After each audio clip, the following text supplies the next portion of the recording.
বছরের লাগাতার আগুন ছড়া আকাশ, কান্নায় ভেজা রাত আর ধ্বংসস্তূপে ভরা গলিপথ। এরপর অবশেষে ফিলিস্তিনের গাজায় নেমেছে স্বস্তির নিঃশ্বাস। যুদ্ধবিরতির চুক্তিতে রাজি হয়েছে হামাস ও ইসরায়েল। এই চুক্তি শুধু সংঘাত বিরতি নয়, বরং বন্দি বিনিময় ও মানবতার পথে ফিরে আসার এক আশার আলো। ইতোমধ্যে গাজার বিভিন্ন প্রান্ত থেকে ইসরায়েলি সেনারা সরে গেছে। যে রাস্তায় এতদিন আগুন ছুড়ে আসতো, আজ সেখানে শোনা যাচ্ছে উল্লাসের ধ্বনি, আল্লাহু আকবার। কেউ হাঁটছে, কেউ কাঁদছে, আবার কেউ নিঃশব্দে ধ্বংসস্তূপের নিচে হারানো আপনজনদের খুঁজছে।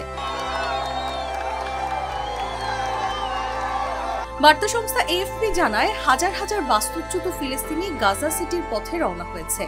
2 বছর পর তারা ফিরছে নিজেদের ঘরে। যদিও ঘরগুলো এখন শুধুই ইট পাথরের স্তূপ, তবুও সেখানেই তাদের জীবন, সেখানেই শিকড়।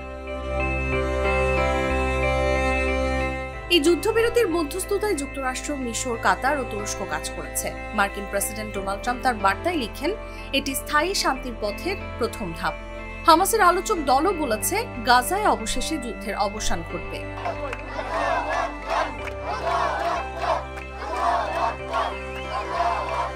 দুবছরে 67,000 প্রাণ হারিয়েছে গাজায়, আহত হয়েছে 1,70,000-এরও বেশি মানুষ।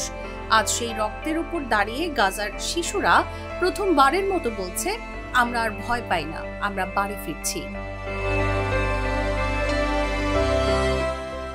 নিউজ ডেস্ক, জাগো নিউজ। ট্রেন 2 ঘন্টা 33 মিনিট, 3 ঘন্টা 33 মিনিট।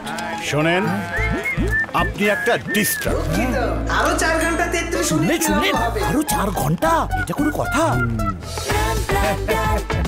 সময়টা দৌড়াবে। প্রাণ ডাল, মুঠোই মুঠোই সময় পার।